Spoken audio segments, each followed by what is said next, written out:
আসসালামু আলাইকুম প্রিয় দর্শক, আজ আমি আপনাদের সাথে এমন একটি রেসিপি শেয়ার করব। এটি বরিশালের একটি বিখ্যাত রেসিপি। আর এই রেসিপিটি যদি নতুন জামাইদের সামনে টেবিলে না দেওয়া হয়, তাহলে তাদের মনে হয় যেন তাদেরকে ভালোভাবে আপ্যায়নই করেন। এটা বরিশালের খুবই জনপ্রিয় একটি রেসিপি। আর আজকে এই রেসিপিটি আপনাদের সঙ্গে শেয়ার করব খুবই সহজভাবে এবং খুবই মজাদার করে। তাই কথা না বাড়িয়ে চলুন মূল রেসিপিতে চলে যাই। আমি প্রথমে একটু মাঝারি সাইজের মতো চিংড়ি মাছ নিয়ে নিয়েছি। এই চিংড়ি মাছটা কিন্তু এই সাইজের হলেই বেশি খেতে মজা হয়। আর প্রথমে আমি 1 কাপের মতো নারকেল কোড়া নিয়ে নিয়েছি, 2-3টার মতো পেঁয়াজ এরকম কিউব করে কেটেছি, আর দিয়ে দিলাম 2-3টা কাঁচামরিচ। এটাকে খুব সুন্দর করে ব্লেন্ড করে নিয়েছি।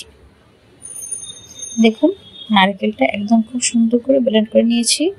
এখন যে চিংড়ি মাছটা ভালো করে ধুয়ে পরিষ্কার করে রেখেছি, চিংড়ি মাছটার মধ্যে এখন আমি নারকেল বাটাটা দিয়ে দিলাম। এখন এক এক করে অনেক মশলা যাবে এখানে। প্রথমে দিয়ে দিব হলুদের গুঁড়ো, 1/2 চামচের মতো হলুদের গুঁড়ো দিব।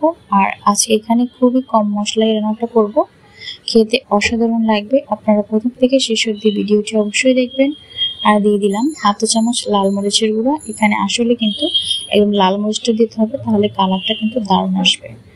আর দিয়ে দিলাম স্বাদ মতো লবণ, আর দিয়ে দিব 2 টেবিল চামচের মতো তেল, রান্নার তেল, রেগুলার তেলটা আমি দিয়েছি। আর এখানে তেলটা অবশ্যই কম দিতে হবে, কারণ নারকেলে কিন্তু অনেক পরিমাণে তেল থাকে, সেজন্য তেলটা কিন্তু কম দিলেই হবে। এখন খুব সুন্দর করে নারকেলের সঙ্গে চিংড়ি মাছটাকে মেখে নিয়েছি। এখন একটি প্যান বসিয়ে দিলাম, আর এখন এই চিংড়ি মাছটা প্যানে দিয়ে দিব। দেখুন কত সহজেই খুব কম মশলায় এটা কিন্তু রেডি হয়ে গেছে। এখন শুধু চুলায় বসাবো আর নাও, তাহলে কিন্তু হয়ে যাবে বরিশালের বিখ্যাত চিংড়ি মাছের, আমরা অনেকে মালাইকারি বলি এটা, কিন্তু অনেকে আবার এটা ভাববে যে এটা কি করে মালাইকারি হয়।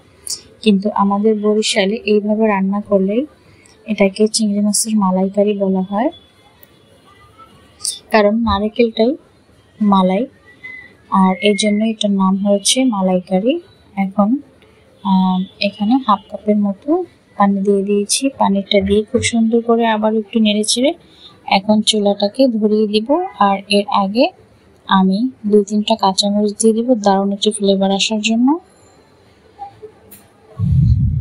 এখন ঢাকনা দিয়ে 5-7 মিনিটের জন্য রান্না করব।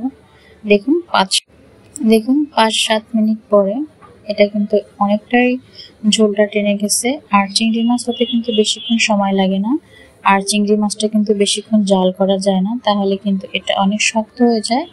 আর আমার একটু লবণ কম হয়েছিল, আমি লবণ দিয়ে দিয়েছি। আর দিয়ে দিয়েছি 1/2 চা চামচের মতো চিনি। আসল স্বাদটা পাওয়ার জন্য অবশ্যই এখানে চিনিটা ইউজ করতে হবে, তাহলে এর আসল স্বাদটা পাবেন। আমি নেড়েচেড়ে আরও 2-3 মিনিটের জন্য রান্না করব। দেখুন এটার গ্রেভিটা কত সুন্দর হয়েছে। এই ঝোলটা দিয়ে কিন্তু 1 প্লেট অনায়াসে ভাত খাওয়া হয়ে যায়, পোলাও অথবা যে কোনো কিছুর সঙ্গে আপনারা এই চিংড়ি মাছের মালাইকারিটা খেতে পারেন। দেখুন মাশাআল্লাহ অনেক সুন্দর হয়েছে, খেতেও কিন্তু আলহামদুলিল্লাহ অনেক ভালো হয়েছে। অবশ্যই ট্রাই করতে পারেন। আমাদের বরিশালের জনপ্রিয় রেসিপি, আপনারা এইভাবে রান্না করে দেখতে পারেন। আশা করি আপনাদের কাছে অনেক ভালো লাগবে। যদি ভালো লেগে থাকে লাইক, কমেন্ট, শেয়ার দিতে একদমই ভুলবেন না। আর আমার পাশে থাকার জন্য আপনাদেরকে অনেক অনেক ধন্যবাদ। নতুন কোনো ভিডিওতে আপনাদের সাথে কথা হবে, সেই পর্যন্ত আপনারা সবাই ভালো থাকেন, সবার জন্য দোয়া করবেন। আজ এই পর্যন্তই, হয়তো অন্য কোনো ভিডিওতে আপনাদের সাথে দেখা হবে। সেই পর্যন্ত সবাই সুস্থ থাকেন। আর অবশ্যই আমাকে জানাতে পারেন কমেন্ট বক্সে আজকের রেসিপি আপনাদের কেমন লেগেছে, বা আপনারা কিভাবে রান্না করেন, বা আপনারা কোন কোন জেলায় এইভাবে রান্না করে, আমাকে কিন্তু অবশ্যই জানাতে পারেন। সবাই ভালো থাকবেন, সুস্থ থাকবেন। খুদা হাফেজ।